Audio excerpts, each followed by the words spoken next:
শুধু তাই নয়, আসমানের তারকা আরো বড়।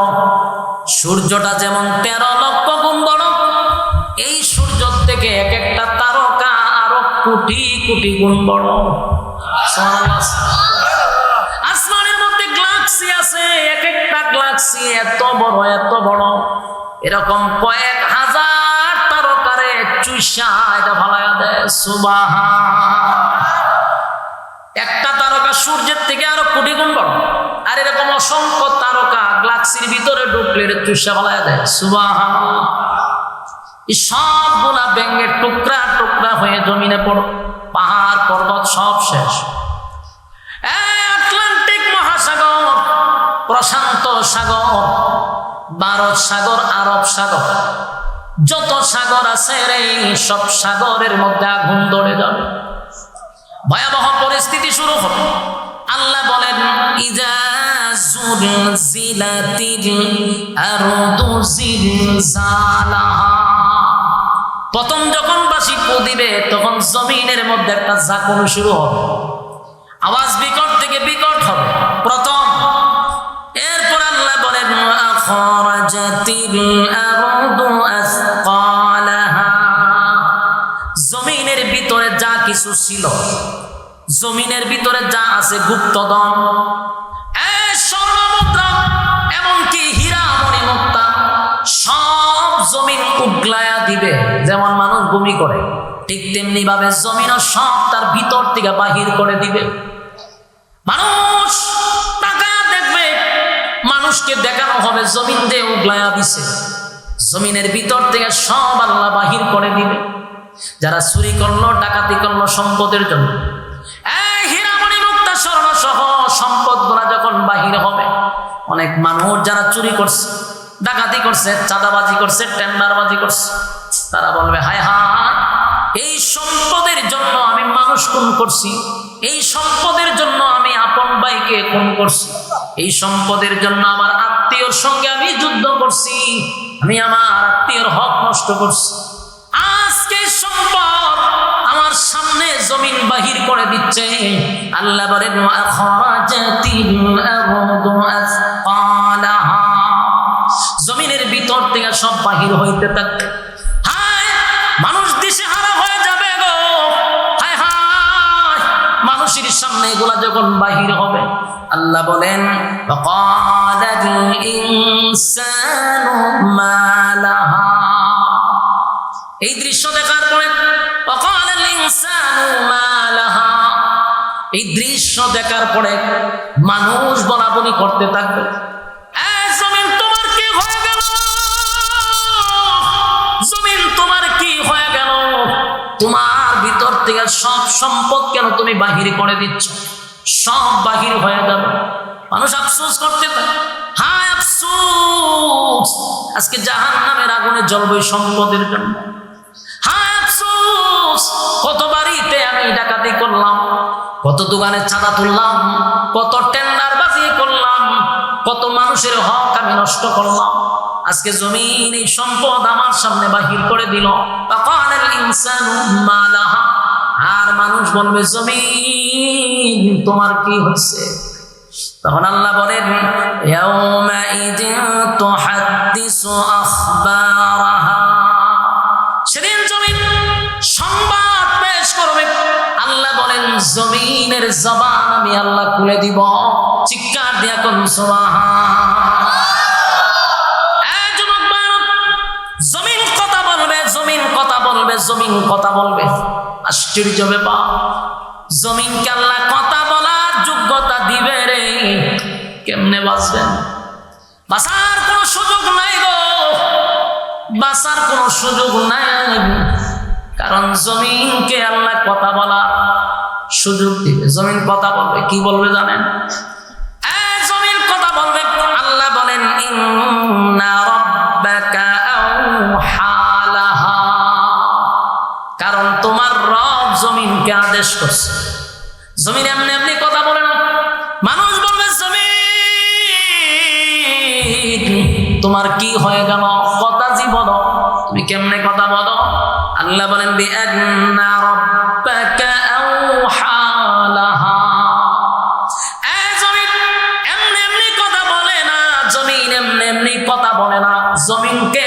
দিছে তিনি কে?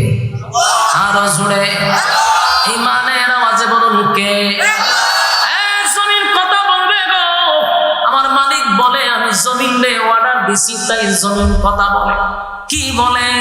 জমিন কয় আল্লাহ এই জায়গায় দাঁড়াইয়া চাঁদাবাজি করছিল, আল্লাহ এই জায়গায় দাঁড়াইয়া জেনা বিচার করছিল, হ্যাঁ মালিক আমার উপরে দাঁড়াইয়া আপনার নাফরমানি করছে, আল্লাহ আমার জমিনে দাঁড়াইয়া আল্লাহ আপনার নাফরমানি করছে, আপনার অর্ডার পাই নাই, না হয় সেদিন আমি তোরে গ্রাস করতাম।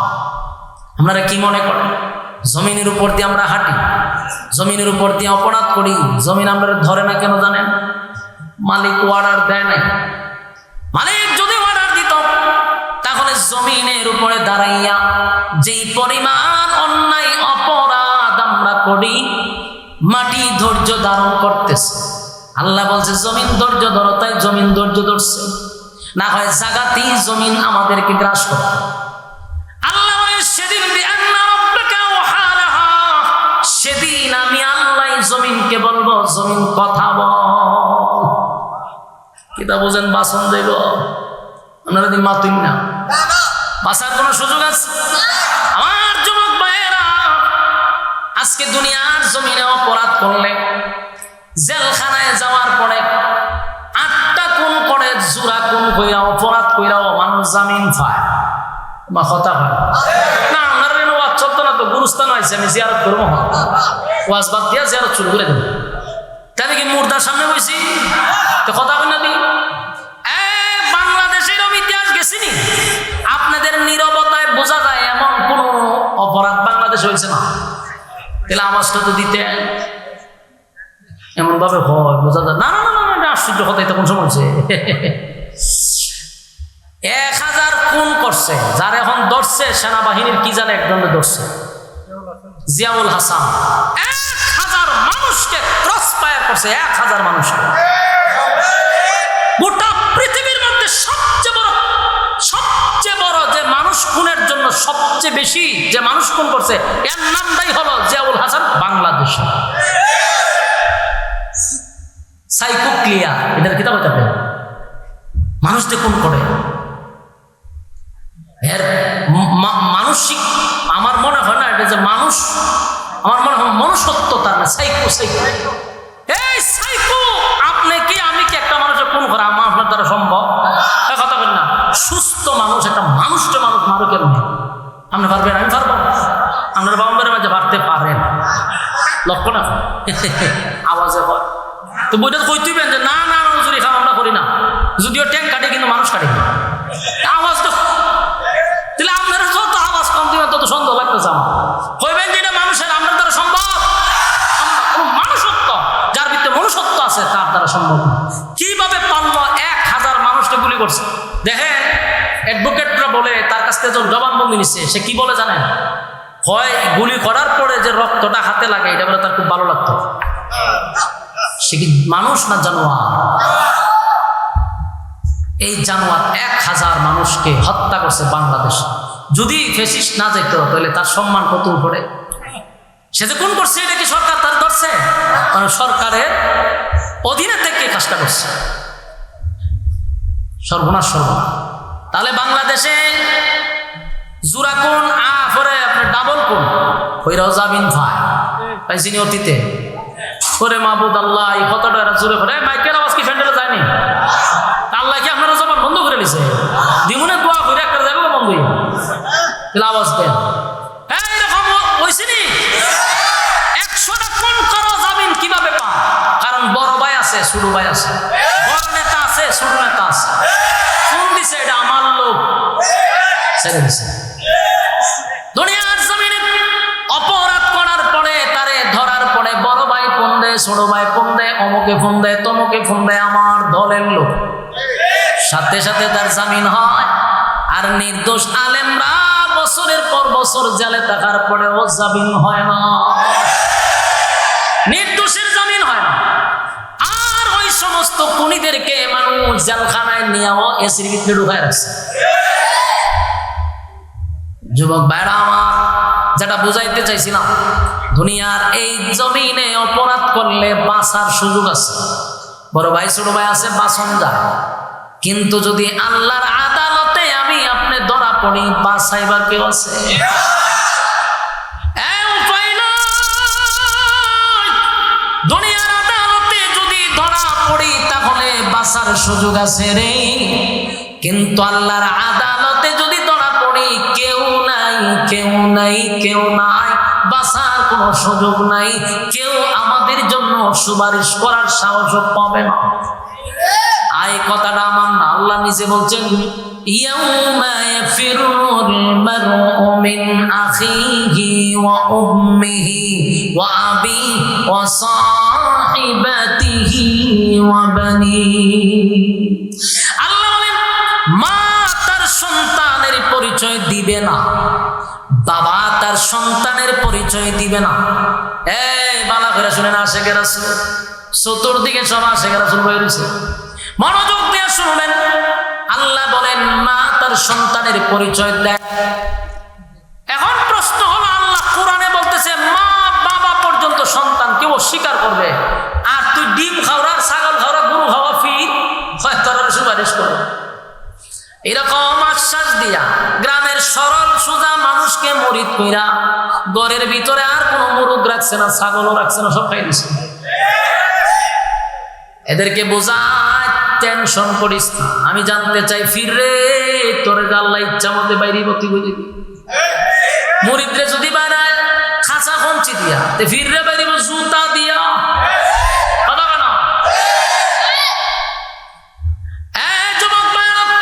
কথাগুলি একটু দিলের কান লাগায় শুনেন। যদি কথার মধ্যে আপনার দলিল না থাকে সেই কথা গ্রহণ করবেন না। আল্লাহ নিজে বলছে কেউ কারো হবে না। এমন আরেকটা কথা শুনেন, আমার ডাইনে বামে উলামায়ে কেরাম বসা, একটা কথাও আমার মন গড়া না। আল্লাহ বলেন, আল্লাহর নবী নিজে সাহাবায়ে কেরামদেরকে বলছে শোনো, আদম থেকে নিয়া ঈসা রূহুল্লাহ পর্যন্ত সমস্ত নবী রাসূল আমাদের আকীদা অনুযায়ী মাসুম। কথা হয় না? আমাদের আকীদা হলো সমস্ত নবীরা মাসুম, তাদের কোনো গুনাহ নাই। নবীদের গুনাহ আছে? নবীদের কোনো গুনাহ নাই। নবীরা মাসুম, নবীরা সারা। আর যারা আছে একেবারে আব্দুল কাদের জিলানী সহ, একেবারে সাহাবায়ে কেরাম সহ, তাদের গুনাহ আছে না নাই? নবীরার গুনাহ নাই, মাসুম। আর ফির তো বহু পরে সাহাবায়ে কেরাম যারা দুনিয়াতে জান্নাতের সার্টিফিকেট পাইছে, এরারও গুনাহ ছিল, নবীরার শুধু গুনাহ নাই। সে আদম আলাইহিস সালাতু ওয়াস সালাম থেকে লইয়া ঈসা রূহুল্লাহ পর্যন্ত সমস্ত নবী রাসূল মাসুম হওয়া সত্ত্বেও আল্লাহর এই তর্জন গর্জন দেখা সমস্ত নবীরা বলবে ইয়া রাব্বি নফসি।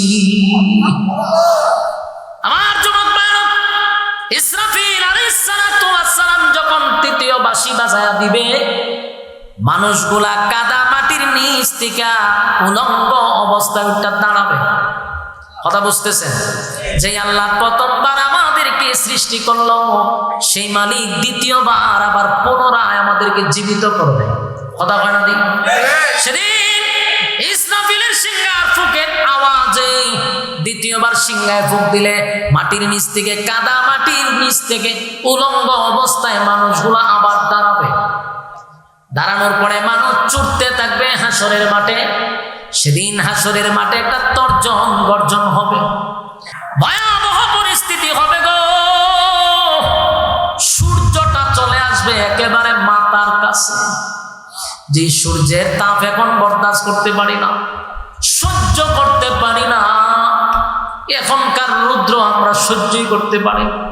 আর সেদিন সূর্যকে আল্লাহ বলবে, সূর্য রে, তোর মধ্যে আমি যত ক্ষমতা দিছিলাম সব ক্ষমতা আজকে প্রকাশ কর। সূর্য তার পূর্ণ শক্তি নিয়ে হাসরের মাঠে আসবে এবং মানুষের একেবারে কাছে চলে আসবে। মাথার মগজটা গলে গলে গলে গলে গলে গলে পড়বে। সেদিন আপনার মৃত্যু হবে না, সেদিন মৃত্যু হবে না। এখন তো আমাদেরকে গুলি করলে, বুলেট মারলে মারা যায় সে, কিন্তু সেদিন মাথার মগজ গলে গলে পড়বে রে, কিন্তু মৃত্যু হবে না। ভয়াবহ একটা পরিস্থিতি শুরু হবে, কেউ কারো হবে না, কেউ কারো হবে না। এই পরিস্থিতি দেখা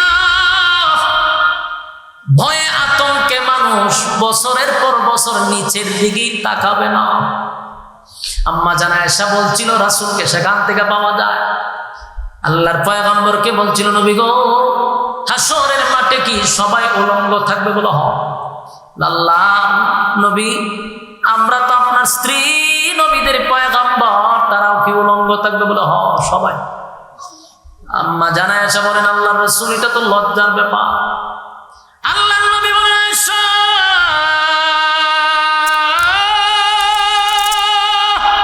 এমন একটা মাঠ যেই মাঠে লজ্জা নাই, তুমি তোমার লজ্জাস্থান তো দূরের কথা, কেউ কারো লজ্জাস্থানে তাকাবে না বছরের পর বছর।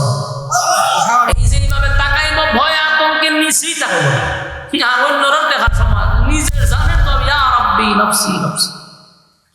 ভয়াবহ পরিস্থিতি বলে মরণ নাই রে, যদি মরণ থাকতো তাহলে তো মরে যেতাম শেষ, কিন্তু আর মরণ নাই। মরণ নামক বস্তুটার আল্লাহ মেরে লেগে, আর মরণ নাই। ভয়াবহ পরিস্থিতি হবে, সূর্যের আলোতে মানুষের মগজ গলে গলে যাবে, পানির পিপাসায় জিহ্বাটা বাহির হয়ে যাবে, মানুষ পাগলের মতো ছুটতে থাকবে। সবাই মিলে আদম নবীর কাছে যাবে, গিয়া দেখে আদম নবী নিজেও আল্লাহর তর্জন গর্জন শুই না, নিজেও বলতেছে ইয়া রাব্বি নফসি, আল্লাহ আমার কি উপায় হবে? যুবক ভাইরা, দিলের কান লাগায় কথাগুলি শ্রবণ করেন, একটু কল্পনা করেন, চোখটা বন্ধ করে নিজে নিজে একটু কল্পনা করেন কতটা ভয়ানক হবে। যেই মানুষগুলা চুইটা গেছে আদম নবীর কাছে, প্রথম মানুষ, প্রথম নবী, আয় নবীর কাছে গিয়ে আমরা কিছু বলি, নবী আমাদের জন্য আল্লাহর কাছে সুপারিশ করবে। কিন্তু ঘটনা হলো, গিয়া দেখবে আদম নবী ইয়া রাব্বি নফসি নফসি বলতে থাকবে, মালিক আমার কি উপায় হবে, আমার কি উপায় হবে? আল্লাহ সেদিন এমন ভাবে তর্জন গর্জন দিতে থাকবে। যুবক ভাইরা, দুনিয়াতে আল্লাহর নাম হলো রহমান, রহমান দয়ালু। আল্লাহর দুনিয়াতে দয়া মায়ার কোনো অভাব নাই। এত গুনাহ করে সাথে সাথে আল্লাহ আমাদেরকে ধ্বংস করে না, এর একটা কারণ হলো রহমান নামের গুণে, রহমান নামের গুণে আল্লাহ আমাদেরকে ধ্বংস করে না। সেদিন আল্লাহ রূপ নিবে, কাহার রূপ নিবে, কথা বুঝতেছেন? মায়া দয়া থাকবে না। সেদিন আল্লাহ হুঙ্কার দিবে, বারবার হুঙ্কার দিবে, আর বলবে পৃথিবীর রাজা বাদশারা কোথায় রে? দুনিয়ার জমিনে বেড়াগিরি দেখাইছো, তারা আমি আল্লাহর সামনে কথা বল। কেউ কথা বলার সাহস পায় না, তর্জন গর্জন শুই না। আদম নবী বলবে আল্লাহ আমার কি উপায় হবে, আমার কি উপায় হবে? মানুষ গেছিল আদম নবীর কাছে গিয়ে দেয়, উনি নিজে আল্লাহর ভয়ে তরতর করে কাঁপতেছে, কথা বলার সাহস নাই। নূহ পয়গম্বরের কাছে গিয়া দে, উনিও চিৎকার দেয় ইয়া রাব্বি নফসি নফসি নফসি। ইব্রাহিম খলিলুল্লাহ, আল্লাহর বন্ধু, অসংখ্য পরীক্ষায় যিনি উত্তীর্ণ, আল্লাহ যার উপরে খুশি, সেই ইব্রাহিম খলিলুল্লাহ পর্যন্ত বলবে ইয়া রাব্বি নফসি, আল্লাহ আমার কি উপায় হবে? মূসা কালিমুল্লাহ আল্লাহর সঙ্গে কথা বলে গো, আল্লাহ যদি বলে একটা, মূসা কয় পাঁচটা, অতিরিক্ত বাড়াইয়া কথা বলে। আল্লাহর সঙ্গে তার বড় সম্পর্ক, বারবার আল্লাহর সঙ্গে কথা বলে। সেই মূসা কালিমুল্লাহ হাসরের মাঠে বলবে ইয়া রাব্বি নফসি নফসি, আল্লাহ আমার কি উপায় হবে, আমার কি উপায় হবে? তর করে কাঁপতে থাকবে। গোটা হাসরের ময়দান এমন ভয়ানক অবস্থা শুরু হবে, কেউ কারো হবে না। মানুষ পাগলের মতো ছুটতে থাকবে আর দৌড়াইতে থাকবে, কার কাছে গেলে রে আজকে আমরা বিপদ থেকে উদ্ধার হব? দৌড়ায়া যায় ঈসা পয়গম্বরের কাছে। ঈসা পয়গম্বর বলে ইয়া রাব্বি নফসি নফসি, কেউ কারো হবে না, কেউ কারো হবে না। মানুষ কারো দিকে ছুটে যায়, কেউ কারো হয় না। ইয়াউমা ইয়াফিরুল মারউ মিন আখিহি ওয়া উম্মিহি ওয়া আবিহি ওয়া সাহিবাতিহি ওয়া বানিহি। মা তার সন্তানের পরিচয় সেদিন দিবে না, বাবা তার সন্তানের পরিচয় দেয় না। বলুন এই মুসিবতের দিনে কেমনে কয় রে ফিররা সুপারিশ করো? এইভাবে যে মানুষকে ধোঁকা দিতে দিতে দিতে দিতে মরিদান বাড়াইছে, এই গাঁজাখোরগুলারে বয়কট করতে হবে। ইমান চুর, ইমান চুর, ইমান চুর, ইমান চুর। মানুষ সম্পদ হারাইলে সম্পদ পাওয়া যায়, সম্পদ যদি কেউ ডাকাতি করে পাওয়া যাবে, বেঁচে থাকলে আবার সম্পদ অর্জন করা যাবে। কিন্তু ঈমান চোরেরা যদি ঈমান নিয়ে যায় রে, আর বেঈমান হইয়া যদি কবরে যান, উপায় থাকবে না, উপায় থাকবে না। আর যুবক ভাইরা, আল্লাহর কসম, আল্লাহর কসম, আল্লাহর কসম, কোন পীররা সেদিন সুপারিশ করার কোন অনুমতি পাবে দূরের কথা। আল্লাহর সামনে দাঁড়াইয়া নবীরাই কথা বলতে পারে না। শুধুমাত্র কেবলমাত্র আমার আপনার নবী, জুরে কোন সুবহান, আমার আপনার নবী, সমস্ত নবীরা যেখানে বলবে ইয়া রাব্বি নাফসি, আল্লাহ আমার কি উপায় হবে গো, আমার নবী সেদিন ওই জায়গায় দাঁড়ায়া বলবে, নিজের জন্য নবীর কোনো চিন্তা নাই। নবী বলবে ইয়া রাব্বি উম্মতি, একটা জবান বন্ধ রাখবেন, আল্লাহু আকবার। আরো জোরে কোন আল্লাহু আকবার। এই মায়ের আওয়াজ দিয়ে বল আল্লাহু আকবার। আমার নবীর কত মালিক, আমার নবীর কত পাওয়ার দিছে গো। আমার নবী সেদিন হাসরের মাঠে দাঁড়ায় বলবে ইয়া রাব্বি উম্মতি উম্মতি উম্মতি, আল্লাহ আমার উম্মতের কি হবে, আল্লাহ আমার উম্মতের কি হবে। আল্লাহ বলে বন্ধু কান্দেন না। নবী সিজদায় পড়ে যাবে, সিজদায় পড়িয়া চিৎকার দিয়া বলবে মালিক, ও মালিক, আমি যা দেখলাম আমি নবী হইয়া বরদাস্ত করতে পারি না। আল্লাহ আমার গুনাহগার উম্মতের মাথার মগজ গলে গলে পড়ে গো, মাথার মগজ গলে গলে পড়ে। আল্লাহ আমি নবী হইয়া বরদাস্ত করতে পারি না, নবী হইয়া সহ্য করতে পারি না, আপনি রহমান হইয়া কেমনে সহ্য করেন। আল্লাহর কুদরতি পায় নবী কান্না শুরু করে দিবে, এত কান্না নবী শুরু করবে। আল্লাহ তখন ডাক দিয়া বলবে হাবিব, দুনিয়ায় বড় কাঁদছেন আপনি, আজকে আপনার কান্নার জায়গা নয়, আমি আপনারে খুশি করব। দুনিয়াতেই সুসংবাদ জানাইছি, ওয়ালা সাউফা ইউতিকা রাব্বুকা ফাতারদা। আল্লাহ বলেন যতক্ষণ না পর্যন্ত আপনি খুশি না হবেন, খুশি না হবেন, আমি আল্লাহ আপনাকে দিতেই থাকবো, দিতেই থাকবো, দিতেই থাকবো। জোরে জোরে কোন সুবহান।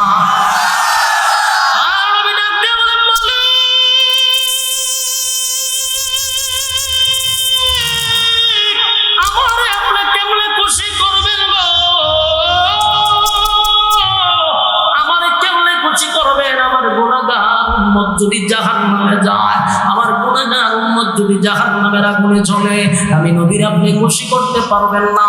যতক্ষণ না পর্যন্ত উম্মতের ফয়সালা না হবে, ততক্ষণ পর্যন্ত আমি নবী খুশি হব না।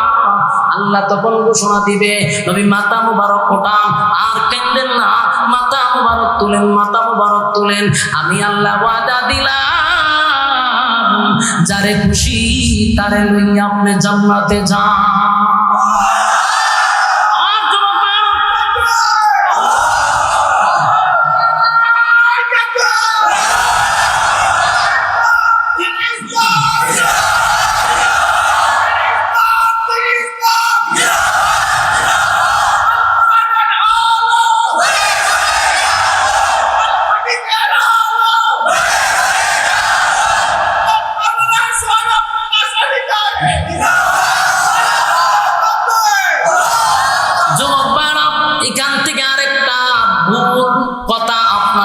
শোনানো হয়, এই যে বললাম আল্লাহ বলবে যারে খুশি তারে লইয়া জান্নাতে যান।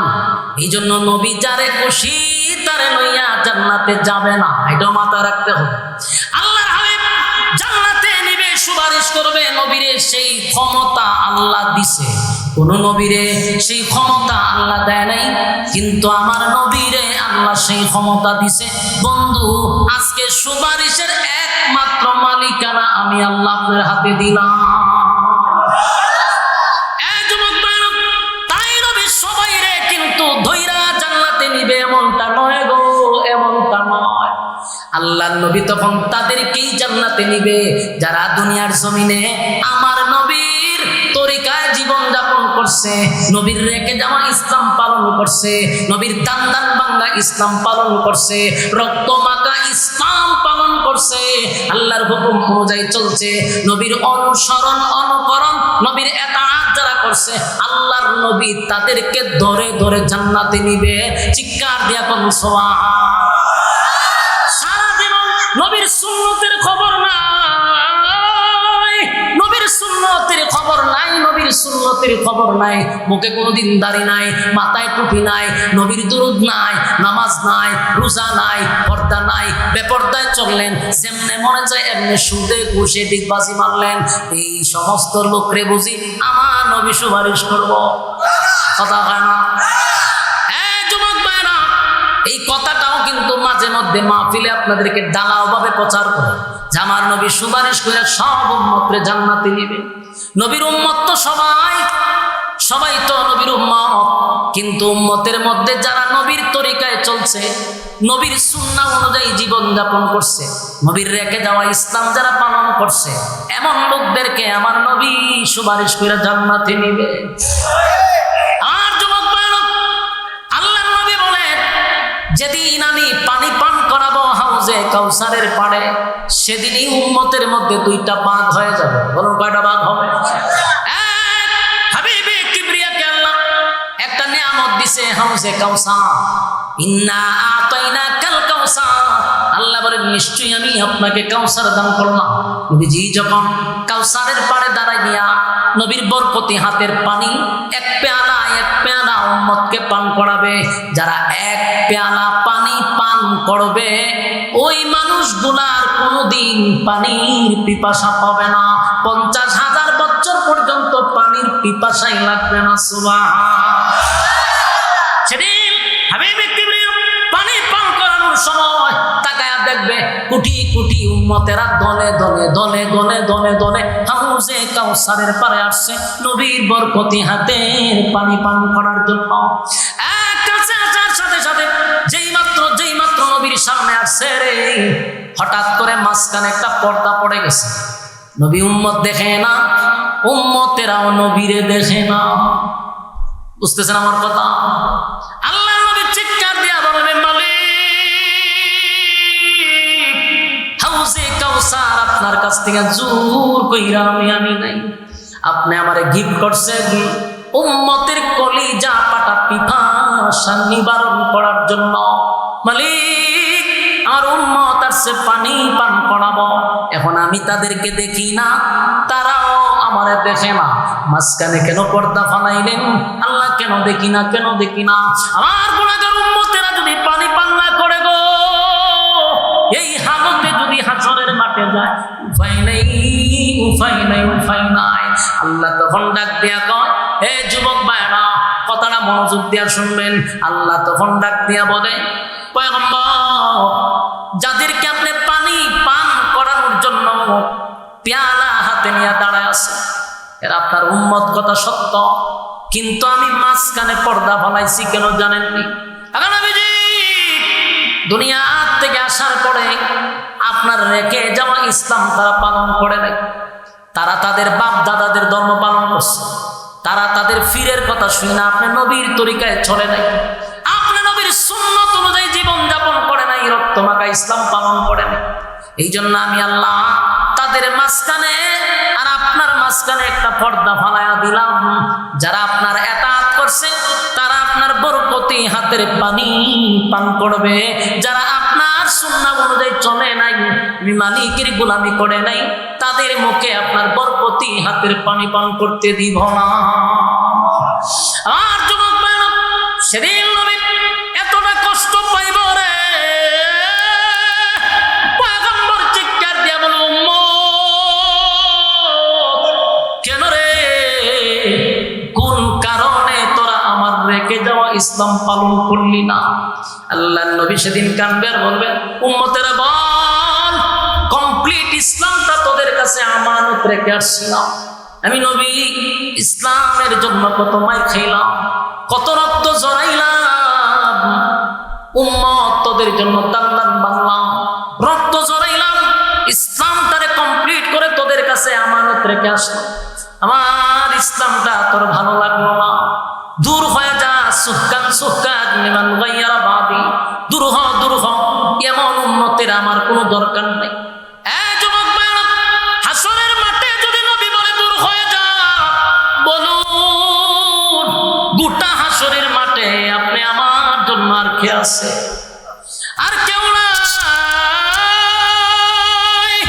কেউ নাই, কেউ নাই, কেউ নাই যে উম্মতের কান্নারি, উম্মতের দরদি নবী যদি বলে দূর হয়ে যা, দূর হয়ে যা, এমন উম্মতের আমার দরকার নাই।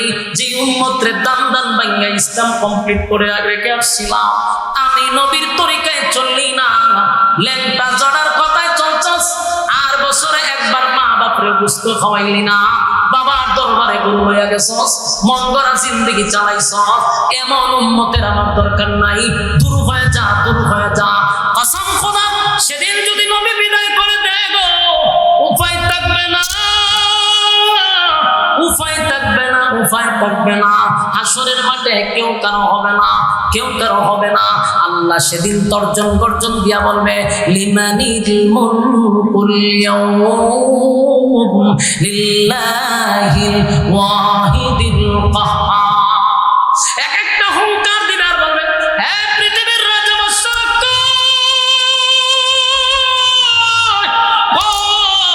এই ফেরাউন, নমরুদ, আবু জাহেল সহ সব জালেমদেরকে আল্লাহ ডাকবে। দুনিয়ায় ক্ষমতা দিছিলাম, চেয়ার দিছিলাম, ক্ষমতা পাইয়া ক্ষমতার অপব্যবহার করছস, আজকে দাঁড়া, আমি আল্লাহ, আল্লাহর সামনে দাঁড়াইয়া ক্ষমতা দেখা। একটা শব্দ আসবে না। আল্লাহ বলবেন রাজত্ব কার বল? কেউ বলবে না, আল্লাহ নিজেই বলবে, লিল্লাহিল ওয়াহিদিল কাহ্হার। আজকে রাজত্ব আমি মালিকের। সুবহানাল্লাহ। সেদিন মালিক বিচার করবে, বিচার করবে, বিচার করবে, আল্লাহ নিজেই বিচারক হবে। সেদিন কোনো উকিল ব্যারিস্টার থাকবে না, কোনো দালালি চলবে না, মন গড়া মতো বিচার হবে না। বিচারের মধ্যে যে আমাদের বৈষম্য করা হয়, গরিব মানুষের বিচার এখন পাওয়া যায় না, কথা হয় না, গরিবের বিচার নাই। এর একটা কারণ হলো সমাজে ইনসাফের বিচার হয় না। বাস্তব কইছি না, বাস্তব। সমাজের কোন জায়গা, গ্রামে গঞ্জে শহরে বন্দরে সালিশে কোর্ট কাছারিতে হাইকোর্টে সব জায়গায় কোথাও ইনসাফের বিচার না।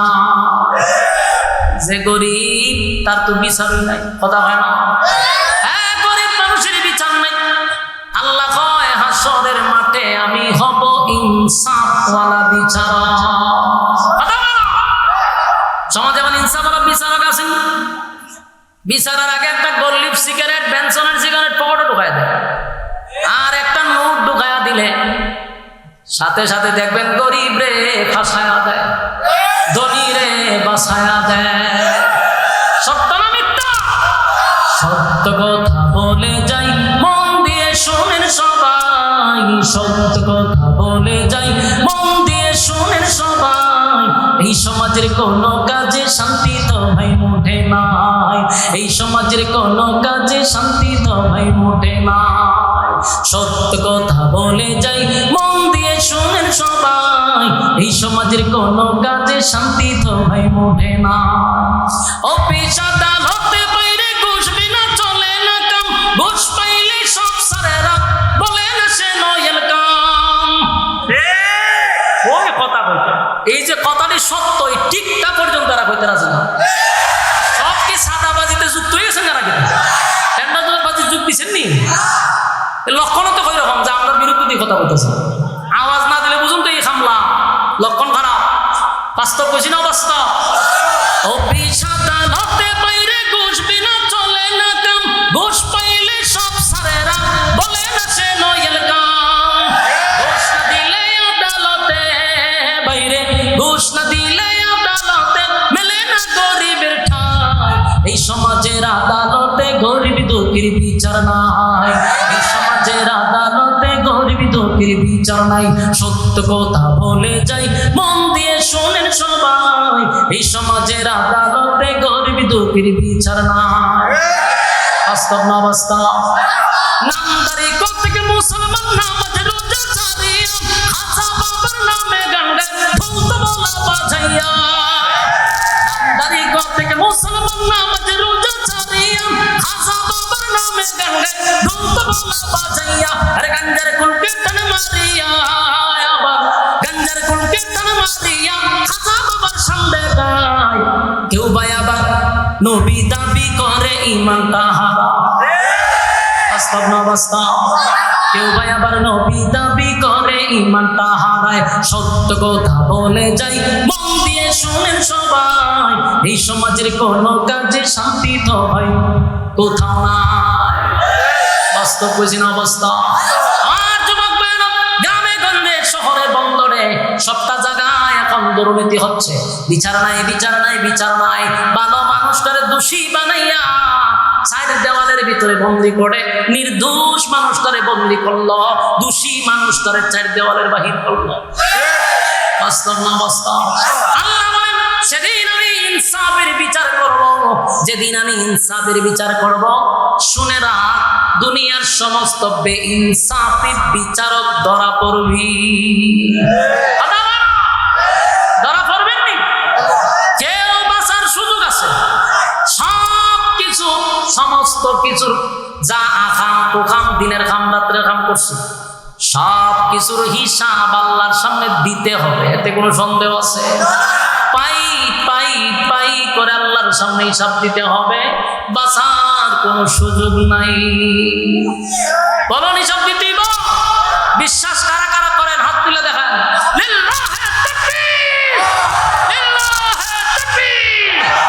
আল্লাহ সবাইকে কথাগুলির উপরে বললে বলা শুনলে বলা উভয়কে সহি সহি আমল করার তৌফিক দান করুক সকলে বলে আমিন সম্মানিত শুধু আমরা যে কথাগুলি শুনছি এটার উপরে আমল করলে এখানেই যথেষ্ট এর চেয়ে বেশি লাগে না আল্লাহ আমাদের সবাইকে বললে বলা শুনলে বলা উভয়কে সহি আমল করার তৌফিক দান করুক সম্মানিত শুধু দুরূদ শরীফ পড়েন আল্লাহুম্মা সাল্লি আলা না এটা নাই হুজুর এটি করেন না আমি হুজুর মানুষ হাজারা ভালো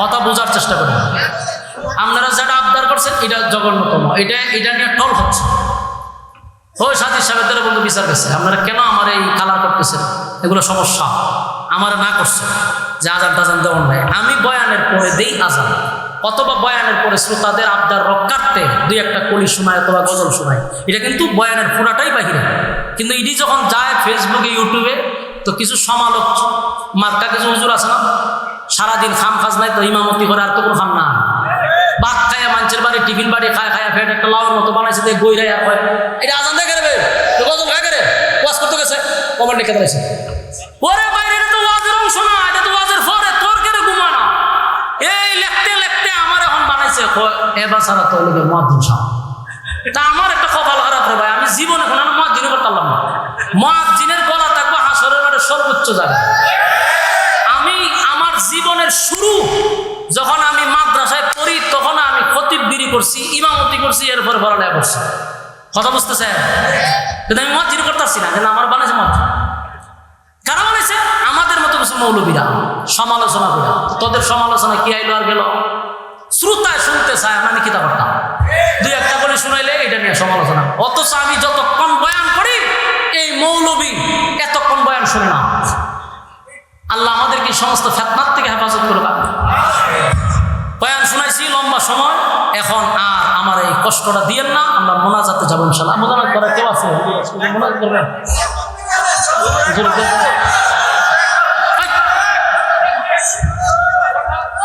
আচ্ছা একটা করে শোনাচ্ছে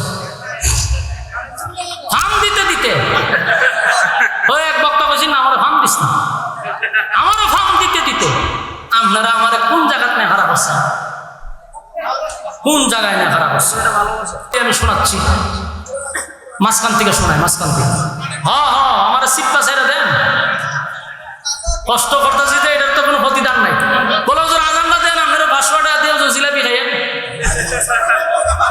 এটা তো না হুজুর আপনার সিপ্পা একেবারে রস বাই করে ছেড়ে দেন আইসেন যখন কষ্ট হয় না মারাত্মক কষ্ট হয় ভিতর উত্তর হাইটটা যায় এই কুমারের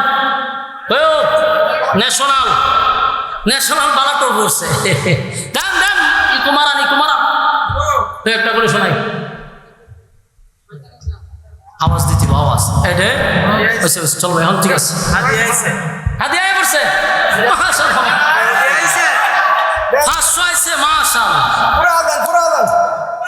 মাশাআল্লাহ এক চাচা 500 টাকা দিছে আচ্ছা চাচা একটু দোয়া করেন আল্লাহ চাচার হায়াতে আমার বরকত দিত মামিন কর না কা মাশাআল্লাহ তাহলে শুরু হাইয়া আলাস সালাহ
সব বলাস করছিস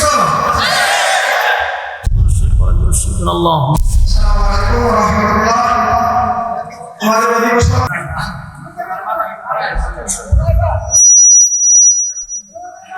আলহামদুলিল্লাহ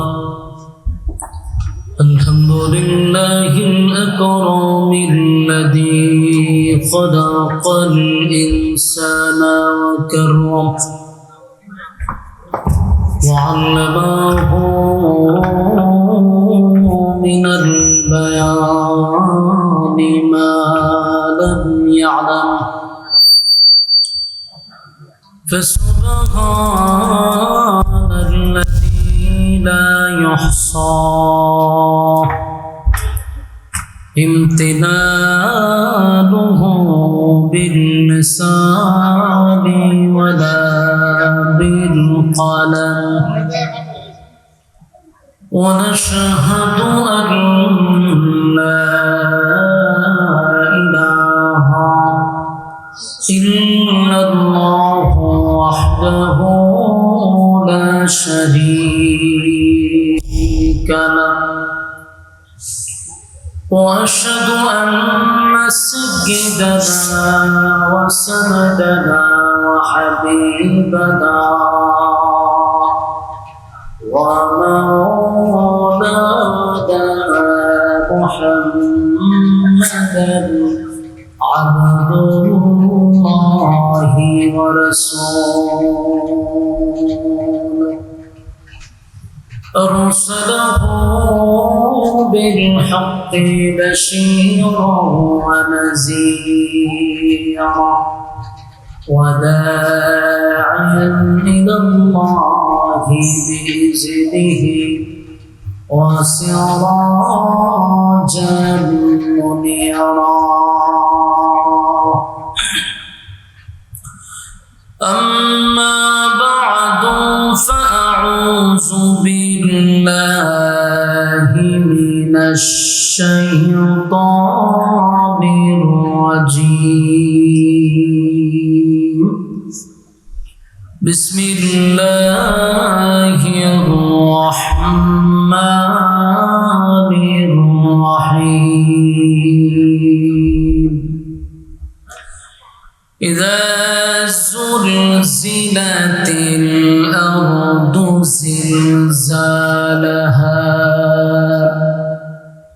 وأخرجت الأرض أثقالها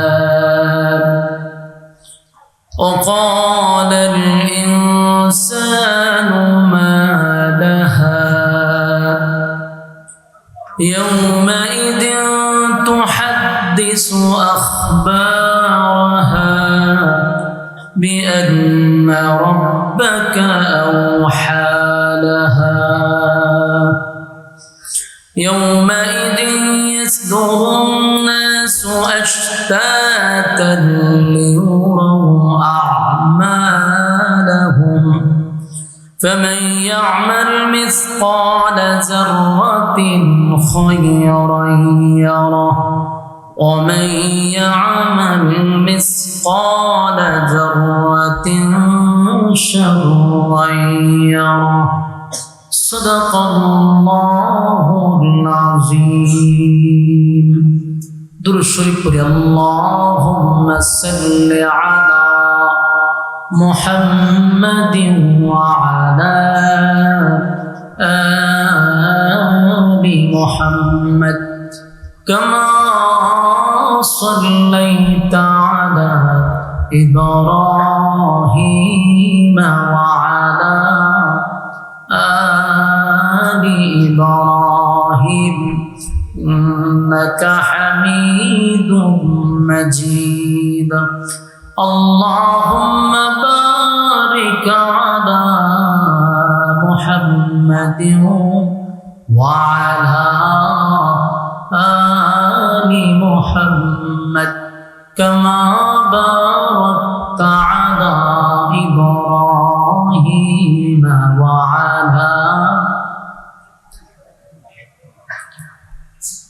إنك حميد مجيد ذكر بطل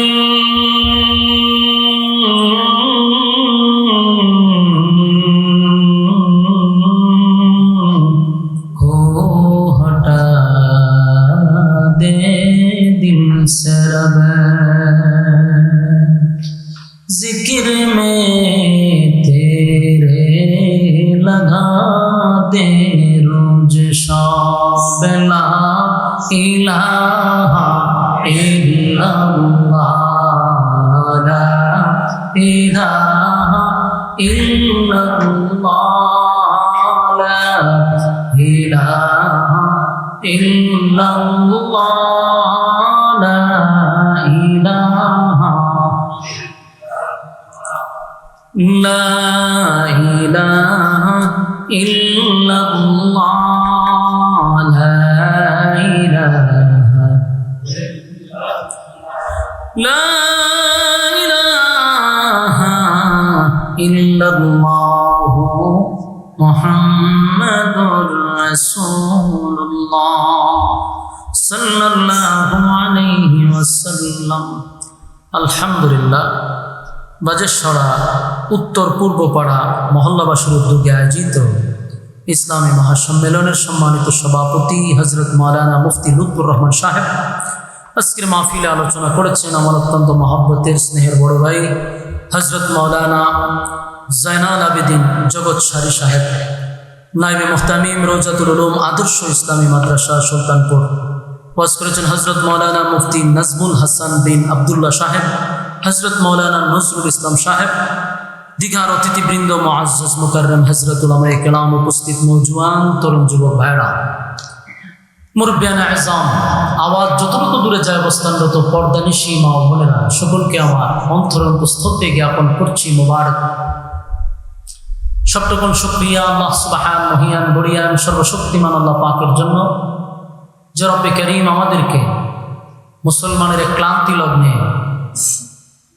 ফিতনা ফাসাদের যুগে দুনিয়ার সমস্ত ফিতনার থেকে হেফাজত করে দ্বীনি এক মজলিসে আলেমদের সহবতে আসার এবং বসার তৌফিকটুকু রব্বে করিম আমাদেরকে সুস্থ অবস্থায় দিয়েছেন, শুকরিয়া আদায় করছি আলহামদুলিল্লাহ।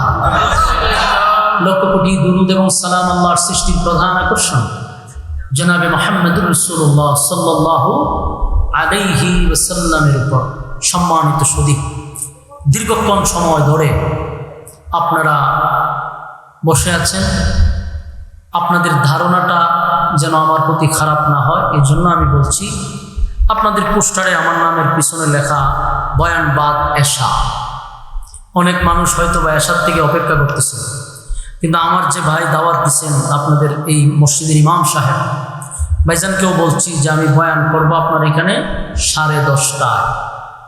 উনি ভুলে দিচ্ছেন না, যারা পোস্টার করছে তারা নাকি ভুল করছে, দিছে বাদ এশা। যাই হোক, এরপরে ভাইজান বলছে 10টার ভিতরে আসতেই হবে। আমি পাগলের মতো আসছি, ভাঙ্গা সাঙ্গা রাস্তা দিয়া এমনভাবে আসছি যে অ্যাক্সিডেন্ট হওয়ার সম্ভাবনা, কিন্তু আয়সা আমার বসতে হলে 11টা পর্যন্ত, 10টার আগে আসছে। হেও উঠলাম কয়টায়? 11:15টায়। তো লাভ হইল কি? আপনারা যেন ধারণা আমার প্রতি খারাপ না হয় যে হুজুরের কথা কাজের কোনো মিল নাই, আইলো বলে আসার পরে আইসে 11:30। এই জন্য আমি বলতে বাধ্য হয়েছি। কোনো রাগ গুসা আছে? এরপরও সবচেয়ে বড় কথা হলো, এত রাত পর্যন্ত অপেক্ষা নিয়ে আপনারা মৌমাছির মতো বসে আছেন, আরামের ঘুম হারাম করছেন, সবচেয়ে নিম্নমানের বিছানায় আপনারা বসছেন, সকলের বাড়িতে দামি বিছানা আছে, এরপরও এখানে বসছেন। এটা যদি রাজনৈতিক মঞ্চ হতো তাহলে এখানে যারা বসছেন কেউ এই নিম্নমানের বিছানায় বসতে চাইতো না। সবাই বলতো আমাদেরকে চেয়ারে বসাতে হবে। চেয়ার না দিলে যারা চেয়ারে বসছে আর চেয়ারও ভেঙে টেঙে সব পুরা করে দিত, ঠিক নেই? যেটা আমরা দেখি নেতাদের বিভিন্ন জনসভায়। কিন্তু এখানে কাউকে বলা লাগে না যে আপনারা নিচে বসেন, অটোমেটিকলি মানুষ নিচে বসে গেছে। সমস্ত অহংকারকে নিচে রেখে আপনারা উদারতার পরিচয় দিয়ে নর্মাল বিছানায় বসছেন, তাও প্রচণ্ড গরম। কমিটি আপনাদের জন্য সুন্দর ব্যবস্থাপনা করছে, যদিও ফ্যান যারা মাঝখানে বলছেন একটু বাতাস পাইতেছে। এরপরও এইভাবে একজনের সাথে আরেকজন লাইগা বসলে শরীরের তাপেও শরীর হিট হয়। আল্লাহ রাব্বুল আলামিন আপনাদের এই মেহনতকে, এই কোরবানিকে আল্লাহ দুনিয়া আখিরাতের জন্য কবুল করুক, আমিন। সম্মানিত সুধী, রাস্তাঘাটে দোকান পাটে যেই সমস্ত ভাইয়েরা অনর্থক অকারণে নিষ্প্রয়োজনে বেহুদা সময় নষ্ট করতেছেন, বিনয়ের সাথে বলবো ফ্যান্ডেলে চলে আসুন। অনেক মানুষ রাস্তাঘাটে দেখলাম ঘর থেকে বাহির হয়েছে মাহফিলের উদ্দেশ্যে, মা বাবাও বাচ্চাদের মাথায় টুপি টাপি দিয়া সুন্দর করে বিদায় করছে, যাও ওয়াজ শুনে আসো। কিন্তু হে অত বড় নাফরমান, মা বাবার কাছে ওয়াদা দিয়ে আসছে মাহফিলে যাবে, কিন্তু আয়াত দুগান আড্ডা মারে, হয় না মজা খায়, গল্প করে, আড্ডা মারে, মোবাইল টিপে, এটা কইরা বয়ানের শেষে বাড়ির যাবো ওয়াজ শুনেছি। মা বাবা তো মাসাল্লাহ আমার বলে ওয়াজ শুনেছে, কিন্তু হে যা আকাম কুকাম করে গেছিল তার জানা না। তা আমার প্রশ্ন হইল, আজরাইল যদি আমাদের জান কবজ আগামীকালকে না করে, মানে আমরা যদি বাচ্চা থাকি, এই আড্ডা মারার সুযোগ আছে না নাই? ওমা বাচ্চা থাকলে আমরা মারতেন না? আমরা যেটা অভ্যাস, যেটা খাসলত, প্রতিদিন আড্ডা মারা, সময় অপচয় করা, এটা আপনার নিয়মিত, আপনার এটা আপনার অভ্যাস, এটা তো কালকেও করতে পারবেন যদি আপনারা আজরাইলের না ধরে। যেহেতু বাচ্চা আছেন, তাহলে আজকে মাহফিলটাতে বসে যান। কেন? আগামীতে বাচ্চা থাকলেও কালকে বসতে পারবেন না। মাহফিলটাকে কালকে হইব, তাহলে বাচ্চা থাকলে মাহফিলে বসতে পারবেন না, বাচ্চা থাকলে গল্প করতে পারবেন, আড্ডা মারতে পারবেন। তাহলে আজকের জন্য সমস্ত আড্ডা গল্প বাদ দিয়া এই দ্বীনি মজলিসে আমরা বসে যাই। যতক্ষণ বসা থাকবেন নাজালাত আলাইহিমুস সাকিনা, উপর থেকে সাকিনা রহমত নাজিল হবে। যতক্ষণ ফ্যান্ডেলের ভিতরে থাকবেন গুনাহ হবে না, এটাই সম্ভব। ফ্যান্ডেলের বাহিরে গেলে গুনাহ হবে, এটাই সম্ভব। তাহলে কি বুঝাইল? গুনাহমুক্ত পরিবেশে আমরা বসছি। আলহামদুলিল্লাহ কি বাড়ি দিয়ে হবে? জাহানাজাটা বাড়িটা হয়ে নেবেন। আমরা গুনাহমুক্ত পরিবেশে বসছি, যেখানে বসলে কোনো গুনাহ হবে না, এবং ফেরেশতাদের একটা মজলিসে বসছি, আলেমদের সহবতে বসছি। প্রত্যেকটা মানুষ মানুষের সাথে শয়তান থাকে, এটা জানেন না আপনারা? ও মা কথা কয় না, প্রতিটা মানুষের সাথে শয়তান আছে। আপনার সাথে যদি থাকে 10টা, তাহলে জগৎ স্যার হিসাবের সাথে আছে 20টা, আমার সাথে আছে 5টা বেশি হইতে পারে, কারণ যে যত বেশি বড় তার সাথে শয়তান বেশি থাকে। ওমা কথা হয় না হুজুর কেরে? কারণ আপনাদের সাথে যদি একটা থাকে তাহলে বুঝবেন আমার সাথে 10টা আছে, তাহলে আপনার থেকে আমার সাথে শয়তান বেশি কেড়ে, এটার একটা কারণ আছে। তো আপনার সাথে যে শয়তানটা থাকে এটা একটা, এই এক শয়তানে আপনার রাস্তা খারাপ হয় এমন তো এলায়। বাস্তব কইছি না অবাস্তব? আপনারা আওয়াজে বোঝা যায় আমি আপনার উপরে অপবাদ দিতেছি। এক শয়তানের রাস্তা খারাপ হয় এমন তাই দেয়, এর মধ্যে ধরছে খারিয়া মধ্যে দিতেছে, কিন্তু শয়তান একটা। হুজুরের সাথে যে 20টা আছে, তোমার জগৎ সারি সাহেবের কাছে ধরেন 20টা শয়তানই আছে, আরো 100টা যোগ করলো ওনারা খারাপ হয় এমন তাইতে পারবো? তখন বুঝছেন নি কেরা আপনার সাথে কম তাই আমার সাথে বেশি তাই? 1000 শয়তান মিললেও একজন আলেমরে খারাপ হয় মোটানো সম্ভব না, যদিও বেশি দেয় কিন্তু পারে না। আর তাকে আপনার সাথে একটা, কিন্তু না চায় আল্লাহ। বাস্তব বললাম না বাস্তব? এই জন্য এখানে যে বসছেন শয়তান প্রত্যেকের সাথে আছে, কিন্তু এখানে যে বসছেন আমার শয়তান লিখেছে এই মজলিসে তো শয়তান বসতে পারবে না, দিনী মজলিসে শয়তান বসতে পারে না। তাহলে আপনার সাথে যে শয়তানটা রেখে গেছে গা, কথা হয় না? গেছে না গেছে আছে, কই আছে জানে? প্যান্ডেলের বাইরে। প্যান্ডেলের বাইরে চতুর্দিক দিয়ে আপনার দিকে ছায়া রয়েছে, কারণ সে তো আপনার খান্ত থাকে, আপনার তুই আছে দাঁড়া রয়েছে, আর মুডেও ভালো লাগতেছে না, ভালো লাগতেছে। শয়তানের মন খুব খারাপ যে আমি 24 ঘন্টার গারো সোয়ার করি, আমারও তুই এমন একটা মজলিসে বসছি এর ভিতরে ঢুকতে পারি না, বইতে পারি না। এই জন্য প্যান্ডেলের বাইরে সব শয়তানকে খারাপ, এই জন্য যারা প্যান্ডেলের বাইরে যায় এটাকে ফিকা বর করে হয়। কথা বুঝতেছে? আপনারও তো বর করতে পারতেছেন, তো প্যান্ডেলের বাইরে যেটি যায় এর খান্দ তো যেটা আছে এইটা আছে, আপনার খান্দে আমার খান্দে সব গিয়ে খান্দ বয়, তখন দেখবেন এও দুদিল রে শয়তানের লারা সারা কইরা দেখবেন প্যান্ডেলের বাইরে লেগে গেছে। এই জন্য প্যান্ডেলের বাইরে যদি কেউ যায় আর আপনারা এখন উঠেন তাহলে বুঝবেন সমস্যা আছে। তখন এই যে প্যান্ডেলের বাইরে যে দাঁড়ায় রয়েছে শয়তান, এ ছায়া দেহে আমি যে কইছি কিছু আছে দাঁড়ায় যে রয়েছে, তখন আমরা শুনলে তোর বর করতে পারতেছে না, অনেক কাজটা কিতা এখান থেকে রিমোটে আপনারা কন্ট্রোল করে, আপনার দিলের সাথে কালেকশন না, এখান থেকে কন্ট্রোল করতেছে, ভিতরে ওসওয়াসা তৈরি করতেছে যে ওঠ খালি নেওয়া শুরু এনে করছে, ওঠ একটা টান দিয়ে যারা টানের অভ্যাস ভিতরে এটা দেখায়, আয় একটা টান দিয়ে আয় বুঝলো তাহলে শুরু এনে করছে।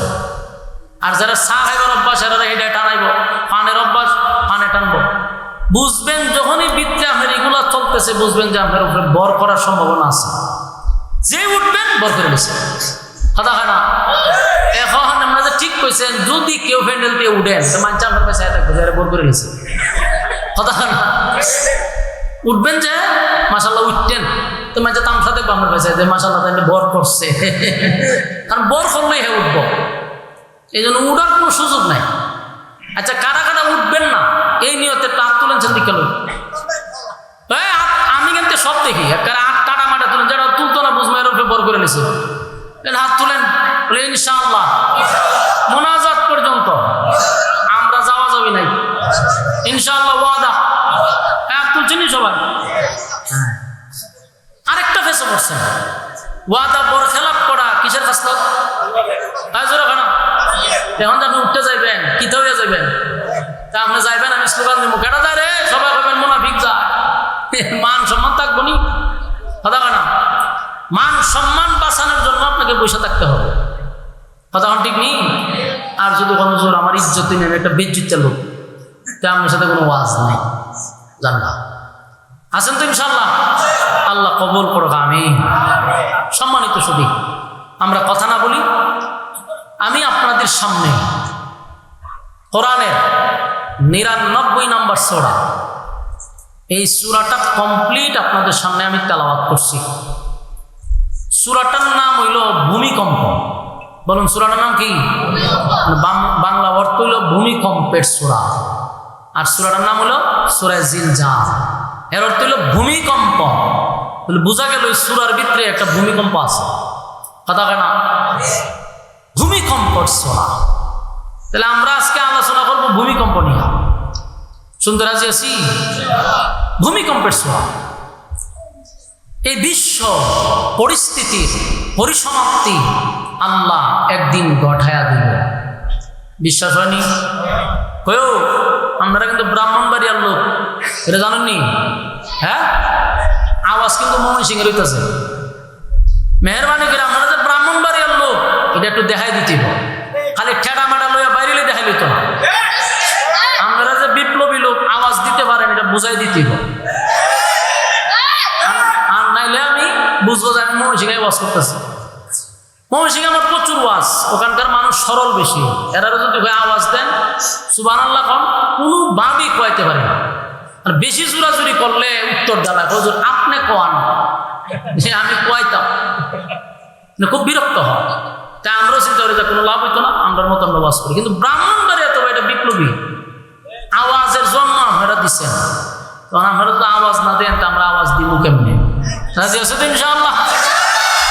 এই এখন বোঝা যায়, ট্যাঙ্ক কাটতে পারেন মিছিল করে, বাবারে বাবা, মাশাআল্লাহ। আপনারা আওয়াজ দিতে হবে। আসুন, এই সূরাটা কোরআনের 30 পাড়ায়, এবং সূরাটা নাম্বারের দিক দিয়ে 99 নম্বর সূরা। এই সূরাটার নাম হলো সূরা জিলজাল। এই সূরাটির নামের অর্থ হলো ভূমিকম্প। তাহলে ভূমিকম্প হবে, প্রত্যেকটা মানুষের উপরে একটা ভূমিকম্প হবে, একটা বড় একটা ছোট। কিয়ামত কয় প্রকার? 2 প্রকার। বলুন কিয়ামত কয় প্রকার?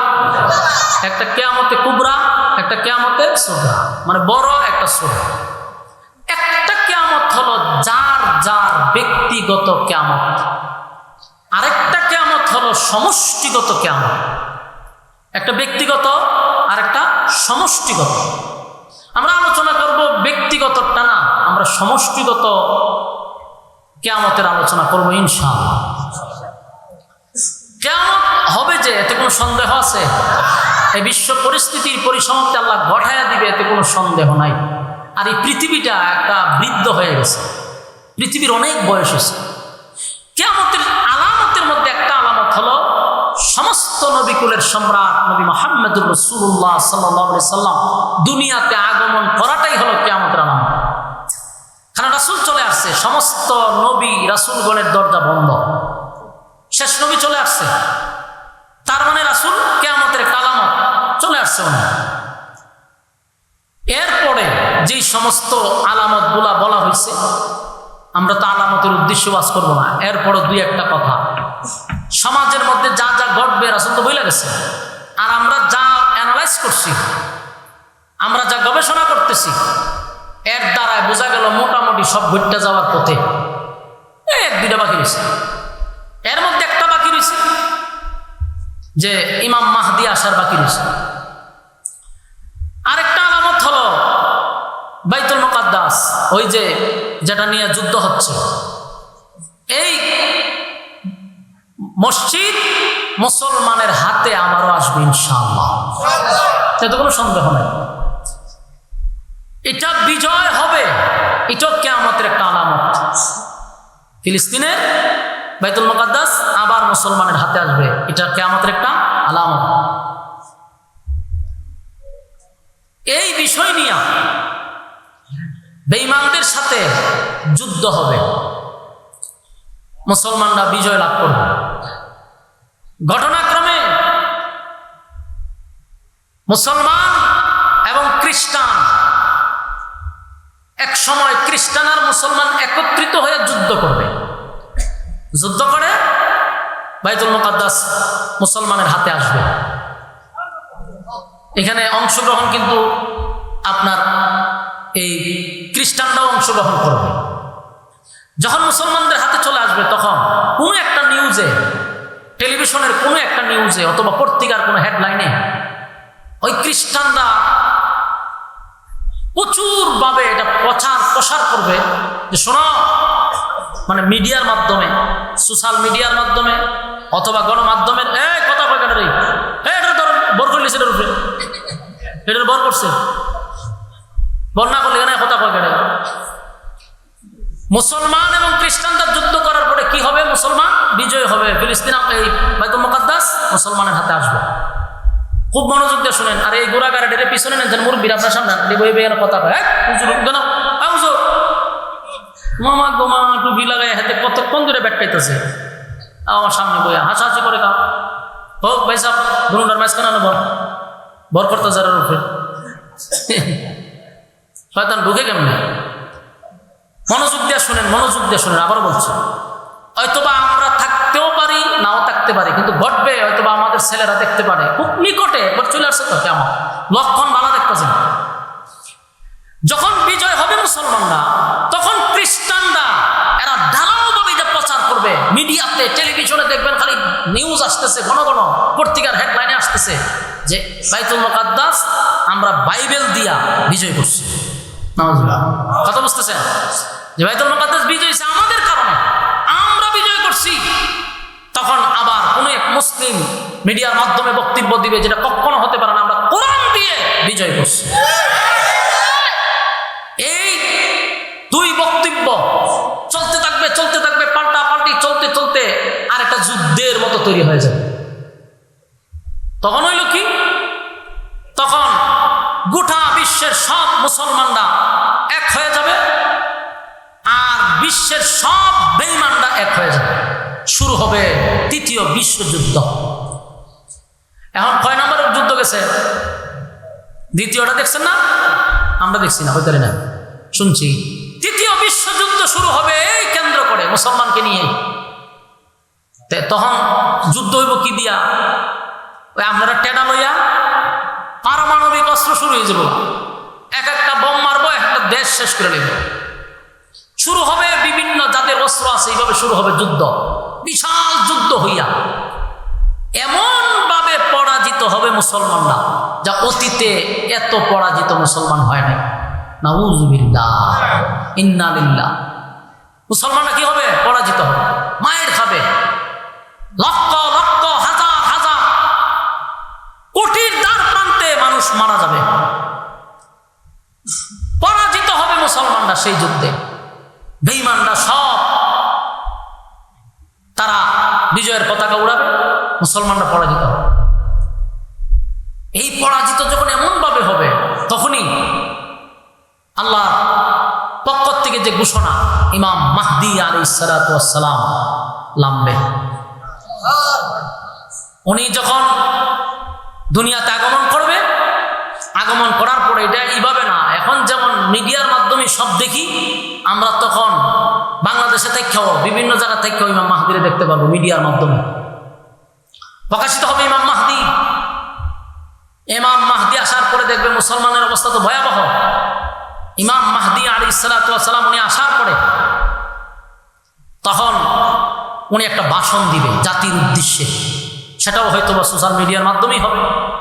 জাতির উদ্দেশ্যে উনি এমন ভাষণ দিবে, এই ভাষণ শুনে পৃথিবীর সব দেশের মুসলমানরা ওনার এই ভাষণের উপরে, ওনার এই বক্তব্যের উপরে সবাই একমত হবে। আলহামদুলিল্লাহ হতেন না? তখন সুন্নি ওয়াহাবি থাকবে না। এই যে আমি দুরূদ শরীফ পড়লাম, দুরূদ ইব্রাহিম, আপনারা কিন্তু আওয়াজ দিচ্ছেন না, পড়ছেন না। যদি আল্লাহুম্মা হয়ে ঠান্ডা দিতাম, দেখতেন পুরো এলাকা গরম হয়ে যাবে। কথা ঠিক নেই? হ্যাঁ, তখন এই ওয়াহাবি সুন্নি নিয়ে আর কোনো দ্বন্দ্ব থাকবে না। কে সুন্নি, কে ওয়াহাবি, কে আহলে হাদিস, কে কি, কোনো ভেদাভেদ নাই। তখন সবাই সমস্ত কিছু বাদ দিয়া ইমাম মাহদীর সাথে হাত মিলাবে। সুবহানাল্লাহ। তখন আর কেউ হইতো না যে রে তুই সুন্নি তুই হবি না, তখন সব এক কাতারে চলে আসবে। ইমাম মাহদী আলাইহিস সালাতু ওয়াস সালাম উনি সারা বিশ্বের মানুষ এই ভাষণ শুনে সবাই ওনার সাথে একমত হবে। উনি আসার পরে একটা বাহিনী গঠন করবে, সেই বাহিনী গঠন করে যুদ্ধের প্রশিক্ষণ দিবে, অস্ত্র চালানোর প্রশিক্ষণ দিবে। তখন তার তরবারি দিয়ে যুদ্ধ হইতো না, এখনকার তরবারি যুদ্ধের দিন আছে, এখন সব উফরে দিয়ে মারে। প্রেক্ষাপট অনুযায়ী যুদ্ধ চলবে। তখন ট্রেনিং দিবে, বিভিন্ন দেশের মুসলমানরা এক হয়ে যাবে। ইমাম মাহদী তখন এই যুদ্ধ শুরু করবে। যুদ্ধ হবে মাত্র 4 দিন। বলুন যুদ্ধ হবে কয়দিন? 4 দিন যুদ্ধ হবে। প্রথম দিন যেদিন ইমাম মাহদী যুদ্ধ অংশগ্রহণ করবে?